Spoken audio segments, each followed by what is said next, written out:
בחיים לא החרימו לי סמארטפון. כשיש שיעור מסגש אני תמיד מתייצבת. כי אף פעם לא בחרו בי, ואז לא היה לי מה לספר ברעיון של השירות לאומי, ולא היה לי מה לעשות שנה הבאה, ולא היה לי מה לספר בדייטים, ואף אחד לא רוצה להתחתן איתי, ואני אמות העירית! בחיים לא העירו לי על צניעות. אני תומכת באווירה תומכת קדושה. לרבנית חייב להיות שידוך, ולי כבר יש. דוד!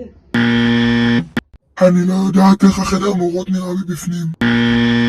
לא יצא לי לישון בביתנים. לי הכי מגיע להיות רבנית, כי דבר ראשון אני הכי יפה, והכי מריחה טוב, וכולם רוצים בקרבתי. ואני חבר של כולם, גם של גויים, גם של יהודים, לכן אני הכי מדהימה ומושלמת. אני בת של מורה באולפנה. מה זאת אומרת?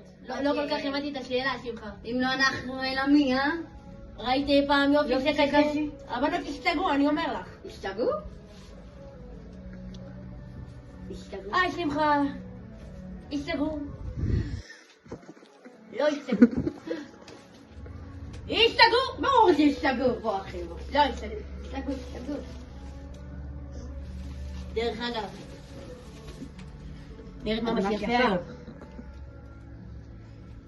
זה הגבול האדום שלי, שמחה. תקעון! אני ראיתי אותה קודם! בחיים לא קפצתי על הביצה. הרבנית?